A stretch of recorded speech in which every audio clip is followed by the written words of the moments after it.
করে না শুনে রাখা সোনার সিঁদুর ফটোটাও বাদ দেয়নি গোবিন্দ।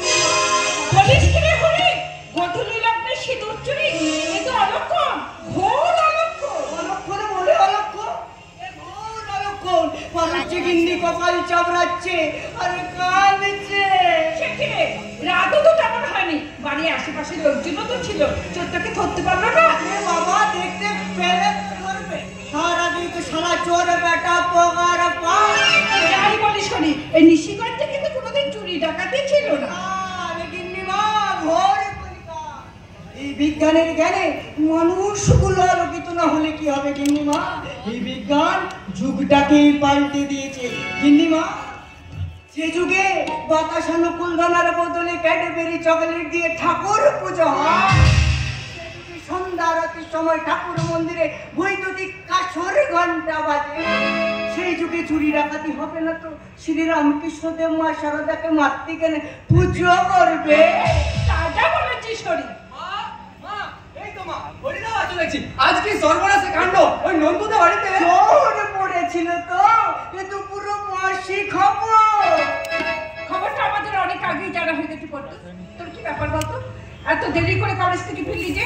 আসলে মা মানে কোনো অজুহাত দেখাতে হবে না।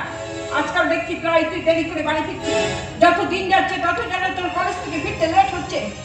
তুই সকালবেলা জামা কাপড় কাছ থেকে তোর পকেট থেকে একটা সিগারেটের টুকরো পেয়েছিস। পড়াশোনা শিখে তুই কতটা উন্নতি করছিস আমি জানি না। অবনতির আশটা কিন্তু আমি ভালোই পাচ্ছি করতে। থাক, কোনো অজুহাত শোনার ইচ্ছা আমার নাই। এই কথাটা যদি তোর দিদির কানে যায় তোমার দুটি পায়ে পড়ি মা, এই কথা যেন দিদিকে বললো না। এই একজনের কাছে না সবাই জব্দ, শুধু আমি ছাড়া। তুমি মদ খেয়ে বাড়ি ফিরেছ? গেছি, মদ খেয়েছি, নিজের পয়সায় গিয়েছি। ওই হারামজাদিটার পয়সায় খাই। হারামজাদি বলছো তুমি? যাকে তুমি একটা অশ্লীল ভাষায় গাল দিচ্ছ, সে কিন্তু এই বাড়ির বড় সন্তান, তোমার ঔরসাদক সন্তান ছিল। মানি না,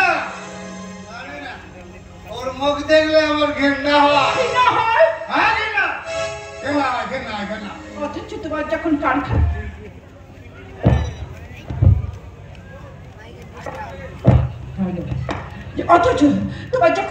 কারখানা বন্ধ হয়ে গেল, ওই পড়তে ছিল আমার কোলে, অমাবস্যার অন্ধকারে নেমে এলো এই সংসারে। তখন সিঁদুর সবেমাত্র উচ্চ মাধ্যমিক পরীক্ষা দিয়েছে। তখন থেকে মেয়েটা মুখে রক্ত তুলে এই সংসারের জন্য জীবনটাকে পাত করে গেল। ওই প্রত্যুষে পড়াশোনা খরচ, তোমার মুখে অন্ন সব জুগিয়েছে, অথচ তুমি বলছো ওর মুখ দেখতে ঘৃণা হয়।